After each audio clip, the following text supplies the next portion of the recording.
Hello everyone and welcome to Volume 9 in Cooking with Andy. And you remember in the last episode we looked at something called mise en place. That means that you get everything ready before you start cooking. And it's just like in a DBQ when you get everything ready and you're pre-writing before you actually write the essay. Now in this episode we're going to go to the next step. We're going to look at putting together the perfect paragraph. Now the paragraph is the basic element of writing, and you want to take all those things that you annotated, all those things that you highlighted in the documents, and you want to stuff them into the paragraph.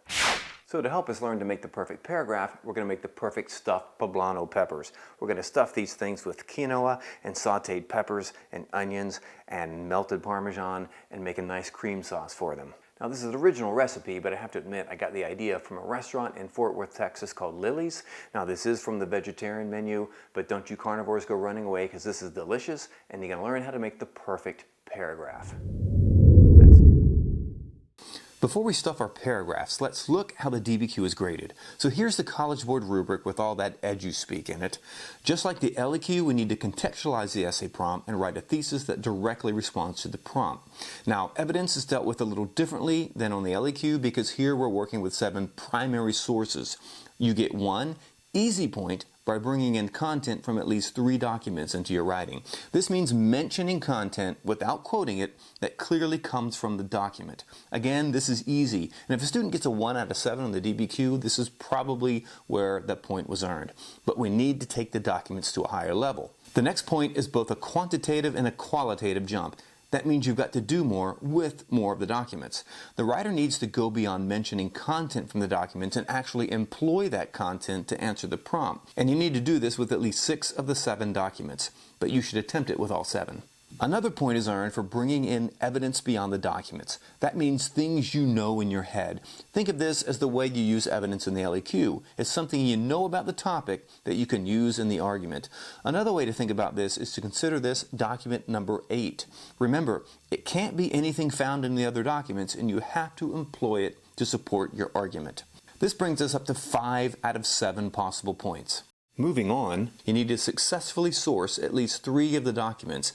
This means, for example, that you discuss the importance of the document's historical situation or the author's purpose in the document, and we have a whole video on that.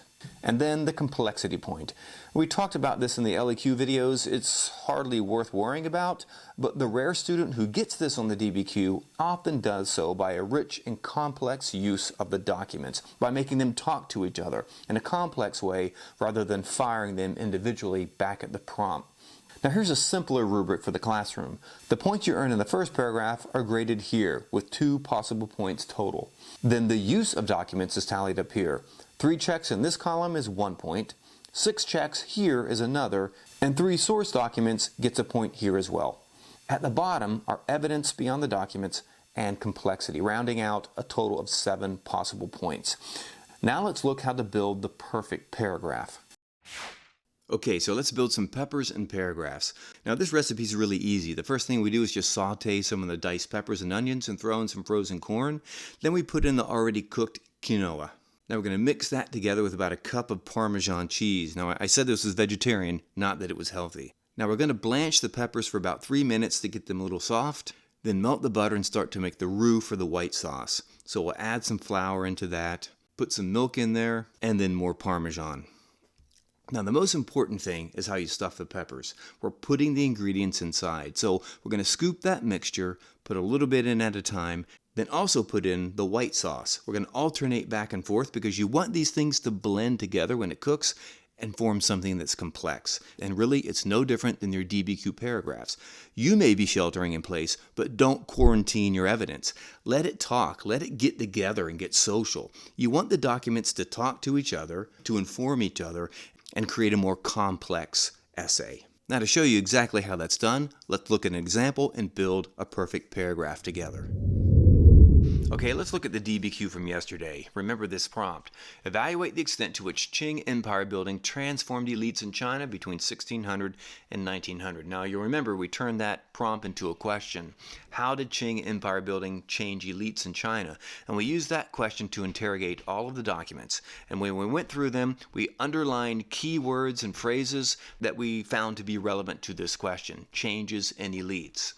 And some of the documents lent themselves well to sourcing. So any historical background information or perhaps purpose or intended audience we wrote in the left-hand side. Here's document number 5, for example, and we noted that in the attribution line it says that the author was a Han Chinese nationalist and that he was writing in the last few years of Qing rule, and we know that during that time Qing authority and legitimacy were really disintegrating. They had lost the Opium Wars. So we write those things in the margin to help us source the document later. Now, let's look how we would use content from 3 documents, stuff them into a paragraph, and earn many rubric points. I want to model what a good paragraph would look like. So we need a claim, and a claim is what we wrote above those lists or columns of documents when we annotated, and that was part of the pre-writing exercise you did in the previous video. And again, if you haven't watched that video and done that assignment, this won't make any sense because you really need to be familiar with the content of these documents to continue this. After looking through this, we came up with a claim. It says when the Qing came to power, they vastly increased the number of Manchus in the bureaucracy. Now we want to bring in content from these 3 documents that demonstrate that. In the first document, we underlined some things that showed us this. Toward the beginning of this period, Yi Mingji, Doc 1, wrote that many local officials and Confucian scholars lost their posts or were demoted. Those were things we underlined in that document that are relevant to changes in elites in China. Now, in the second document, we also had some things underlined. Nearly 200 years later, Dongjina described how the Qing placed many Manchu princes, officials, and generals in the troubled areas, Doc 2. Now, we write those little parenthetical notes about the documents to help you inventory them as you write the essay, because you need to use all the documents in your essay, and trust me, it really helps the grader as well. Now, once we got content from the documents brought in, we want to be absolutely sure that we're explicitly linking that content back to that statement right there. Let's try a sentence. These documents both show that the Qing were removing Chinese elites and replacing them with Manchu. Now, do you see how that sentence supports that historical claim? We have used these documents. We brought in relevant evidence, but we've also used them in an argument to support that claim, and that is absolutely important. Now, let's source this document as well. We could write, but Dongjina was writing in a time when the Qing was in crisis. As a Manchu, he was probably trying to calm the hostile Chinese elites by reminding them that there had been stability for a long time under Manchu elites. So, we wrote about his purpose or his intention in writing this document, and really you need to see the content of the document or be reminded of that in order to understand this. Now let's turn to the last document, which is document number 5. There's content in here as well. The Qing policy of advancing Manchu elites is also supported by Zhou Rong. Now, notice that we're using linking language there to make these documents communicate back and forth. We go on. He complains that Chinese with similar exam grades do not get promoted as quickly as the Manchu, who were shown favoritism. Now, you know some background information here about these exams. Now's a good time to put that into the essay. The grades on China's civil service exam had been used for nearly 2,000 years to appoint political elites in the bureaucracy, and, as this document shows, the Qing were curving the results to favor their own ethnic group. So you see there that we brought in outside information that earns a rubric point, and we've also explicitly linked it back to that topic sentence about changes in elites. Now, let's take a look and see how these rubric items would be scored in this paragraph.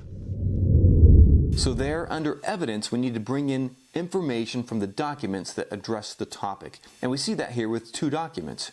Right here, we see specific content that, without quoting, has been brought into the paragraph. And these count towards that easy point in the rubric. But what about the next point for using the documents as evidence? Here I can't stress enough the importance of topic sentences that make claims addressing the prompt. They serve as the mission statement for your paragraph, and they set out from the beginning what the purpose of your evidence in the paragraph is. Paragraphs that use relevant claims as their topic sentences more often get the second point for employing the documents in the argument, because the purpose of the documents in the argument has been clearly stated. But to seal the deal, let's explicitly point these back to the topic sentence, which, as you remember, is part of the thesis. This sentence, along with a strong topic sentence, helps accomplish this. So far, we have 2 documents used in the argument. And here we've sourced a document by suggesting what the author's intent or purpose might have been in writing this. Remember, this has to be relevant to the topic of the essay, which is how elites change. So with this, we start to add up the 3 required sourcing points. And for evidence beyond the document, we've earned a point here, bringing in additional information about the civil service examination system. This is used in the argument about changes in elites. So this has been satisfied, and we have an entire rubric point here. If this level of writing continues in the other body paragraphs, we're on our way to scoring well on this essay. So there you have it, the perfect stuff paragraph and the perfect stuff pepper. In the next video, we're going to revisit contextualization and sourcing, 2 very important and related skills that you need to master for the DBQ. See you then.